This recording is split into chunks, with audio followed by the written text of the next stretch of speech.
Conscious Power Show every Sunday morning and happy partner with the Community Coalition. Thank you so much for coming out today. It means a lot to have community events like this that really make a difference for our communities.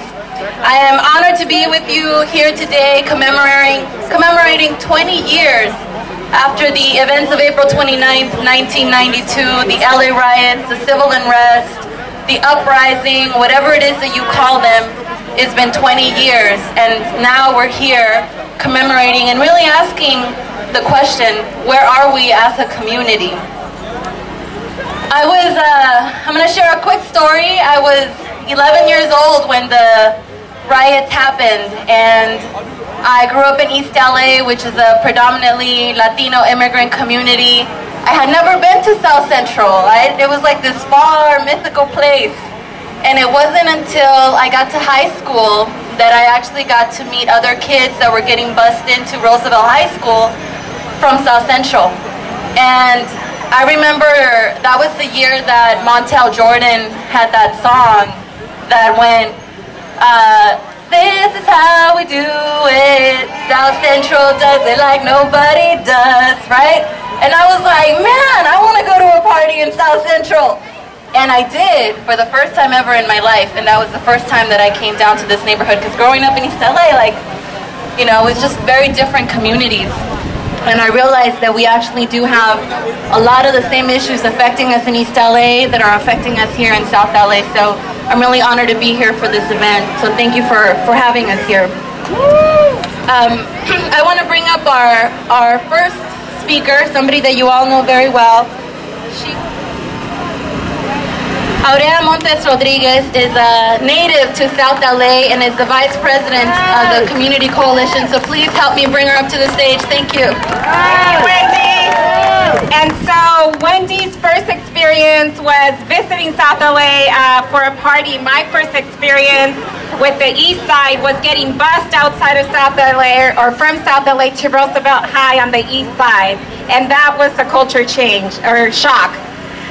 So I want to welcome all of you on behalf of Community Coalition on this very gorgeous day to a community fair.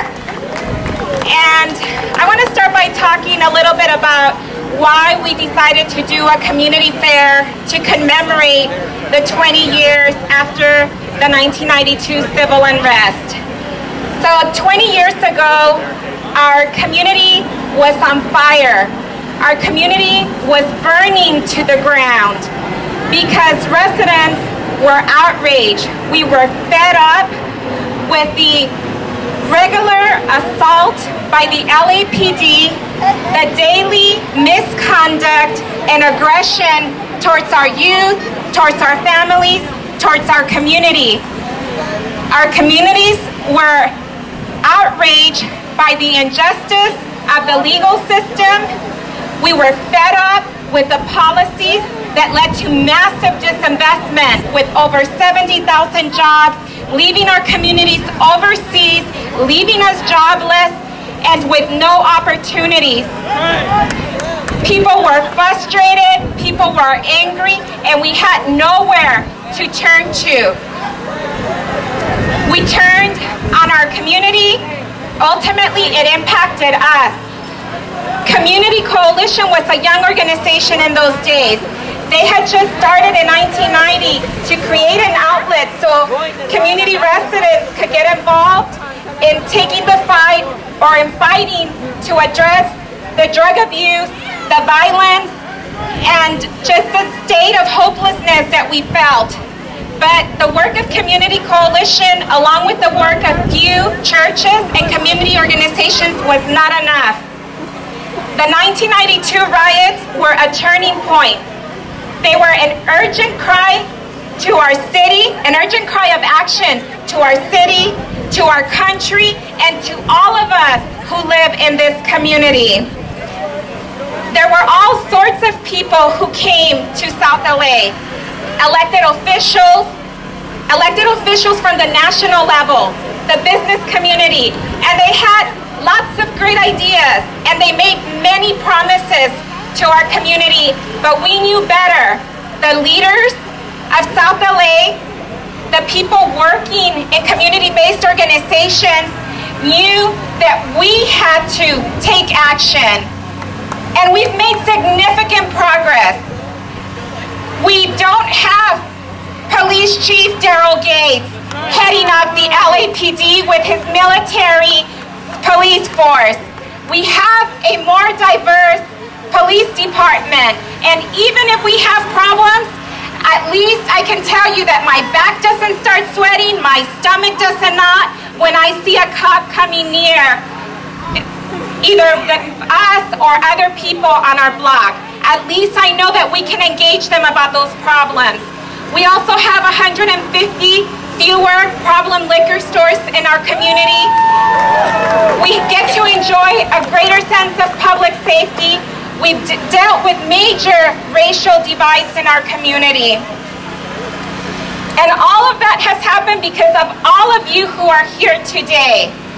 It's African Americans, it's Latinos, it's Asian Americans, it's white folks, it's poor, it's middle class, it's renters, it's homeowners, it's immigrants, it's native-born people.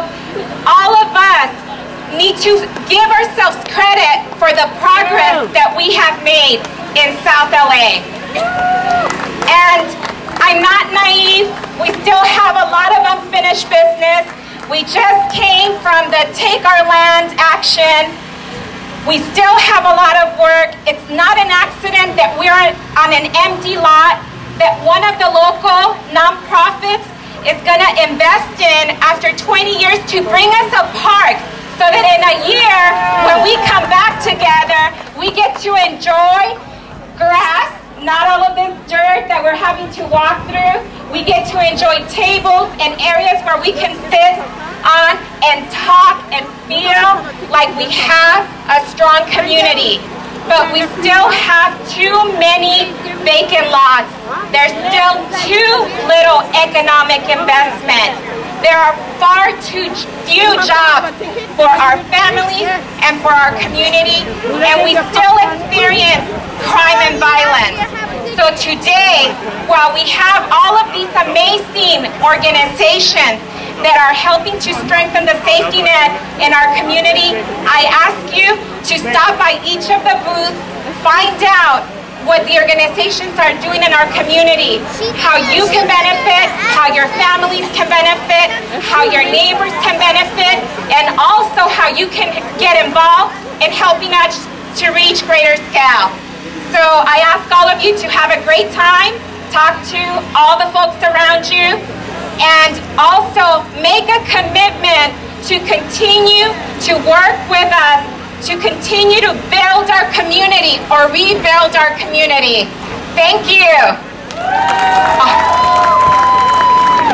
Now, I want to actually change the program a little bit. I want to bring up Wendy Gruhl, our candidate for mayor. It's a nonprofit. We don't endorse anyone, but she came out yesterday to our community dialogue, heard what residents had to say about the changes, always comes out, and I'm really glad that she came today to speak with all of us. How y'all doing? All right? So I'm the city controller. Someone asked me what I do, and I said I pay all the bills. So any city employees, they like me a lot because I sign their checks every 2 weeks. But I'm here not today as the city controller or candidate. What I'm here today is someone who 20 years ago worked for then Mayor Tom Bradley. 20 years ago, I was, okay, you'll know my age now, but I was 30. Okay, do the math. And I remember as I was heading to First AME, and we talked about it this morning at First AME Church, heading there to say we are one city. There are so many things that we need to do together, and yes, we can overcome all of those challenges. 20 years now have passed, and we still have a lot of challenges before us. But there are some important points of things that we have learned over those years. That one, we are stronger together, right? We are stronger together. We also have learned that it is okay to challenge government and the system and say it's not right. It's not right that 20 years ago this building was burned and it is still vacant. It's not right. It's not right that we don't have a good education for all of our kids, no matter where they live in this community. It's not right that we have a high unemployment rate in this community, and we need to do better. But it is incumbent upon all of us to be part of the solution. Reverend Al Sharpton spoke this morning at First AME Church, and he said, it's okay to be angry. It's okay to still be angry. But make sure you're angry enough to go and register to vote, right? Make sure you're angry enough to say to people, we're going to fight to make sure this park happens. We're going to make sure that we have a good education system. We're going to make sure we have affordable housing. And we're going to do it together. Because even though those images for me 20 years ago as a young person, driving down here in the community and being in places where I'd helped build some of these buildings and these economic development projects and housing projects, to see them not there anymore made me want to work harder, made me want to do more, and made me want to ensure that everyone had a voice. So today I'm here to say thank you to the Community Coalition. Let's give them a great round of applause, because the Community Coalition doesn't just talk the talk, they walk the walk. They're an organization that works hard every single day, challenges the system, makes sure that they're advocating on behalf of the community. So I want to say thank you. And to all the other community leaders that are here today, Community Coalition is what it's about, because it is about community and it is about coalition, and it's about the future of this city of Los Angeles. So I'm so happy to be here today, that we not only commemorate, but we challenge us, all of us, to say, we don't want to stand here 20 years from now and say we could have done more, because we have to do more, and we are one city. Thank you very, very much for having me today. Great to be here.